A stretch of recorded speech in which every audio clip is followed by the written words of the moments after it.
नमस्ते, स्वागत है आपका हमारे एक और नए टॉपिक में। नाम है जिसका वक्त और उम्मीद के बीच का तफावत, सुधार और इतिहास। शुरुआत करने से पहले हमारी एक विनती है, देखिए वीडियो इन्फॉर्मेटिव लगे तो शेयर जरूर करना, क्योंकि देखिए हमारे पास व्यूअर बहुत कम है और हमें तलाश व्यूअर्स की है। तो एक दिन के लिए इस वीडियो की लिंक अपनी स्टोरी में जरूर डालें। चलिए अब टॉपिक पे आते हैं और स्टार्ट करते हैं।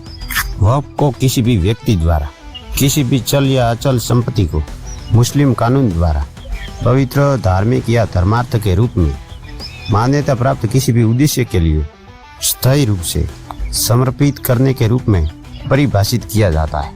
अगर इसका परिचय शॉर्ट में बताना है तो देखिए, भारत वक्फ संपत्तियों को विनियमित और संरक्षित करने के लिए काम कर रहा है, जिनका धार्मिक, सामाजिक और आर्थिक महत्व है।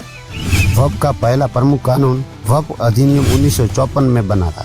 इस कानून के तहत इन संपत्तियों के प्रबंधन की नींव रखता है। समय के साथ शासन में सुधार और दुरुपयोग को रोकने के लिए कानूनों को अद्यतन किया गया है, जिनमें से एक संशोधन इसी साल हुआ है, वक्फ संशोधन विधेयक 2025, जिसका उद्देश्य पारदर्शिता बढ़ाना, प्रबंधन को मजबूत करना और वक्फ संपत्तियों की रक्षा करना है।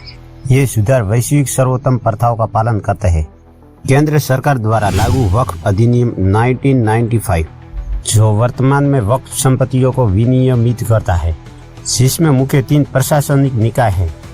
एक केंद्रीय वक्फ परिषद, जिसको CWC कहते हैं। इसका कार्य सरकार और राज्य वक्फ बोर्डों की नीति पर सलाह देती है, लेकिन वक्फ संपत्तियों को सीधी नियंत्रण नहीं करती। दूसरा, राज्य वक्फ बोर्ड SWB। इसका कार्य प्रत्येक राज्य में वक्फ संपत्तियों का प्रबंधन और सुरक्षा करना। तीसरा है वक्फ न्यायाधिकरण। ये विशेष न्यायिक निकाय है जो वक्फ संपत्तियों के संबंधित विवादों को संभालते हैं। ये प्रणाली बेहतर प्रबंधन और मुद्दों को तेज समाधान को सुनिश्चित करती है। पिछले कुछ वर्षों में कानूनी परिवर्तनों ने वक्फ प्रशासन को अधिक पारदर्शी, कुशल और जवाबदेह बनाया है। अब देखिए नेक्स्ट पॉइंट, भारत में वक्फ का इतिहास और इसका अवलोकन। भारत में वक्फ संपत्तियों को प्रशासन में सुधार और कुप्रबंधन को रोकने के लिए कई कानून द्वारा नियमित किया गया है। मुसलमान वक्फ वैधीकरण अधिनियम 1913, इसने मुसलमानों को पारिवारिक लाभ के लिए वक्फ बनाने की अनुमति दी, जिससे अंततः धर्मार्थ उद्देश्यों की प्राप्ति हुई। इसका उद्देश्य वक्फ प्रबंधन में सुधार करना था, लेकिन ये इतना प्रभावी नहीं हुआ। इसके बाद आया मुसलमान वक्फ अधिनियम 1923। इस अधिनियम में वक्फ प्रबंधन में उचित लेखा जोखा और पारदर्शिता के लिए नियम पेश किए गए। इसके बाद है मुसलमान वक्फ वैधीकरण अधिनियम 1930। इस अधिनियम ने पारिवारिक वक्फ की कानूनी वैधता को मजबूत किया और 1913 के अधिनियम को कानूनी समर्थन दिया। फिर आया वक्फ अधिनियम 1954 और भारत की स्वतंत्रता के बाद वक्फ प्रबंधन को मजबूत किया गया और राज्य वक्फ बोर्डों की निगरानी के लिए 1964 में central Waqf council of India की स्थापना की गई और वक्फ के केंद्रीकरण दिशा में एक मार्ग प्रदान किया गया। ये केंद्रीय निकाय विभिन्न राज्य वक्फ बोर्डों के तहत काम की देखरेख करता है, जिन्हें वक्फ अधिनियम 1954 की धारा 9(1) के प्रावधानों के तहत स्थापित किया गया है। वक्फ अधिनियम 1954 में संशोधन और इसके बाद 4 बार संशोधन हुआ, 1959, 1964, 1969 और 1984। इन संशोधनों का उद्देश्य वक्फ समितियों के प्रशासन को और बेहतर बनाना था। फिर आया वक्फ अधिनियम 1995। ये एक व्यापक अधिनियम था। इसने 1954 के अधिनियम को और उसके संशोधनों को निरस्त कर दिया था। ये वक्फ परिषद, राज्य वक्फ बोर्ड और मुख्य कार्यकारी अधिकारी की शक्ति और कार्य और मुतवलियों के कार्य को प्रावधान करता है। सिविल न्यायालयों के समान शक्ति वाले वक्फ न्यायाधिकरण विशेष न्यायालय बनाए गए और इस न्यायाधिकरण के निर्णय अंतिम माने जाएंगे। फिर उन्हें सिविल न्यायालयों में भी चुनौती नहीं दी जा सकती है। फिर आया वक्फ अधिनियम संशोधन 2013। इसने महत्वपूर्ण परिवर्तन किए। मुस्लिम कानून विशेषज्ञ सहित 3 सदस्यीय वक्फ न्यायाधिकरण बनाए गए। प्रत्येक राज्य वक्फ बोर्ड में 2 महिला सदस्यों की आवश्यकता है। वक्फ संपत्तियों की बिक्री या उपहार में देने के लिए रोक लगाई गई है। बेहतर उपयोग के लिए वक्फ संपत्तियों की लीज अवधि 3 वर्ष से बढ़ाकर 30 वर्ष की गई है। इसके बाद आता वक्फ संशोधन विधेयक 2025 और मुसलमान वक्फ निरसन विधेयक 2024। इस विधेयक का लक्ष्य वक्फ प्रशासन को आधुनिक बनाना, कानूनी विवादों को कम करना और दक्षता में सुधार करना है। ये अधिनियम 1995 के अधिनियम और 2013 संशोधन में मुद्दों को ठीक करने का प्रयास करता है।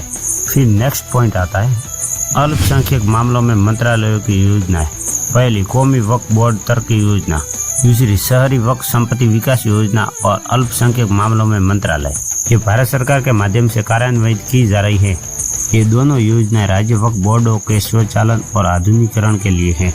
कौमी वक्फ बोर्ड तरक्की योजना के तहत वक्फ संपत्तियों के रिकॉर्ड को कंप्यूटरीकृत और डिजिटाइज करने के लिए और वक्फ बोर्डों के प्रशासन को बढ़ाने के लिए जनशक्ति की तैनाती के लिए CWC के माध्यम से राज्य वक्फ बोर्डों को सरकारी अनुदान प्रदान किया जाता है। शहरी वक्फ संपत्ति विकास योजना के तहत वक्फ बोर्डों को और संस्थानों को वक्फ संपत्तियों पर वाणिज्यिक परियोजना विकसित करने के लिए ब्याज मुक्त ऋण प्रदान करता है।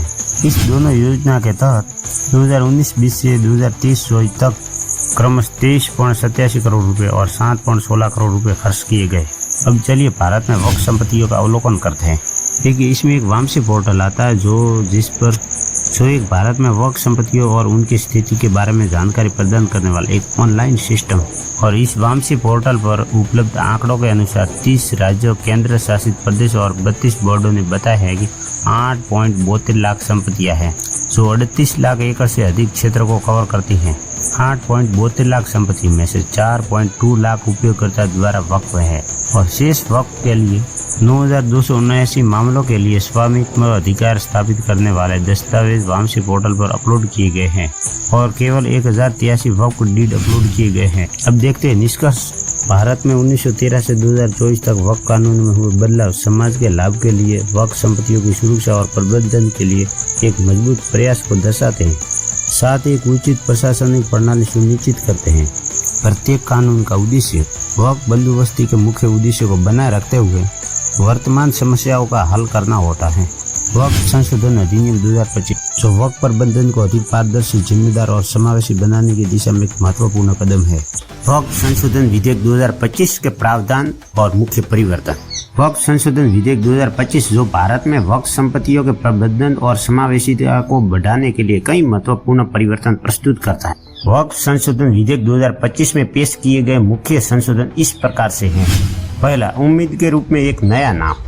इस विधेयक का नाम बदलकर उम्मीद विधेयक कर दिया गया है, जिसका अर्थ होता है एकीकृत प्रबंधन, सशक्तिकरण, दक्षता और विकास। दूसरा, गैर मुस्लिम सदस्यों को शामिल करना। समावेशिता को बढ़ाने के लिए वक्फ संशोधन विधेयक 2025 में केंद्रीय और राज्य वक्फ बोर्डों में गैर मुस्लिम प्रतिनिधियों को शामिल करने का प्रावधान पेश करता है। तीसरा, उपयोगकर्ता के द्वारा वक्फ को हटाया गया। वक्फ संशोधन विधेयक उपयोगकर्ता द्वारा वक्फ प्रावधान को समाप्त करता है, जो पहले धार्मिक गतिविधियों के लिए उनके दीर्घकालीन उपयोग के आधार पर संपत्तियों को वक्फ के रूप में नामित करने की अनुमति देता था। हालांकि वक्फ संशोधन विधेयक 2025 के अनुसार विधेयक के अधिनियम से पहले पंजीकृत सभी वक्फ उपयोगकर्ता संपत्ति अपनी स्थिति बनाए रखेगी, जो सिवाय उन लोगों के जो सरकार के साथ विवादों में शामिल है। चौथा, सीमा अधिनियम 1963 का अनुप्रयोग। लंबे समय तक चलने वाली कानूनी विवादों को कम करने के लिए विधेयक सीमा अधिनियम 1963 को संशोधन के प्रभावी होने की तिथि से वक्फ संपत्तियों पर लागू करने का प्रावधान करता है। पांचवा, जनजातीय भूमि संरक्षण।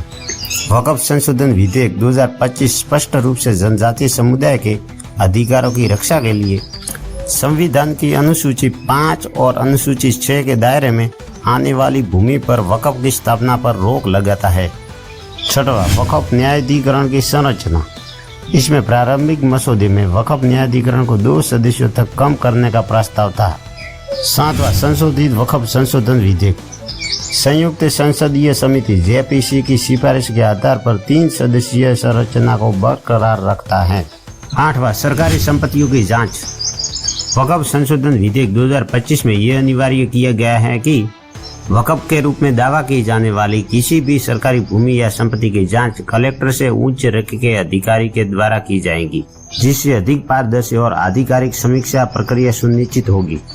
9वां, विवाद समाधान।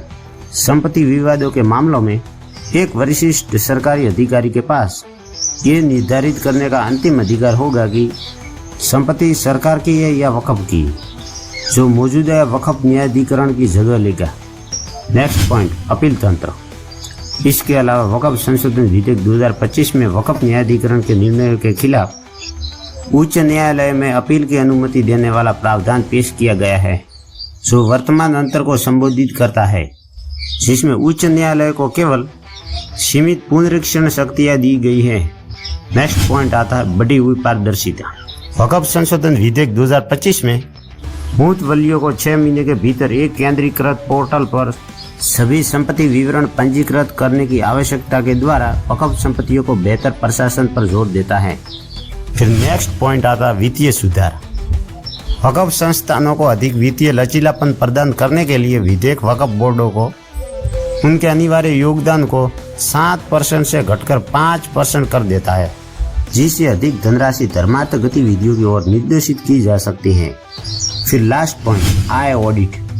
इससे अतिरिक्त 1 लाख रुपए से अधिक की वार्षिक आय उत्पन्न करने वाली संस्थाओं को वित्तीय पारदर्शिता सुनिश्चित करने के लिए सरकार द्वारा अनिवार्य ऑडिट से गुजरना होगा। देखिए, ये इतना बड़ा अधिनियम पास हुआ, वो कैसे हुआ? देखिए, शुक्रवार की सुबह करीबन 17 घंटा की चर्चा के बाद राज्यसभा ने इस विधेयक की मंजूरी दे दी, जिसके पक्ष में 128 और विपक्ष में 95 वोट पड़े थे। लोकसभा ने इस विधेयक को इस सप्ताह की शुरुआत में 13 घंटे की मैराथन बहस के बाद पारित किया था, और जब ये पारित हुआ तो प्रधानमंत्री नरेंद्र मोदी साहब ने इस कदम को एक महत्वपूर्ण क्षण बताते हुए कहा है कि वक्फ की प्रणाली लंबे समय से पारदर्शिता और जवाबदेही की कमी से जूझ रही थी, और उन्होंने एक्स पर एक पोस्ट किया है। ये कानून पारदर्शिता को बढ़ावा देगा और लोगों के अधिकारों की रक्षा करेगा। इस अधिनियम का उद्देश्य वक्फ संपत्तियों के प्रशासन में सुधार करना, लेन देन में पारदर्शिता को बढ़ाना और वक्फ बोर्डों में विभिन्न मुस्लिम संप्रदायों का प्रतिनिधित्व सुनिश्चित करना। इसमें विरासत स्थलों की सुरक्षा, सामाजिक कल्याण में सुधार और मुस्लिम विधवाओं तथा तलाकशुदा लोगों के सहित हाशिए पर पड़े समूहों के आर्थिक समावेशन का समर्थन करने का प्रावधान भी शामिल है। अब आप अपना पॉइंट ऑफ व्यू हमें कमेंट सेक्शन में बताइए, क्या ये सही है या गलत है। और बस हम यहाँ पे आज सेशन पूरा करते हैं। अगर ये वीडियो अच्छा लगे तो लाइक करके शेयर जरूर करें, और अगर आप एक न्यू व्यूअर है तो सब्सक्राइब करना ना भूलें। मिलते हैं नेक्स्ट वीडियो में नया टॉपिक के साथ। तब तक के लिए टाटा बाय बाय। ख्याल रखें अपना और अपनों का। Thanks a lot.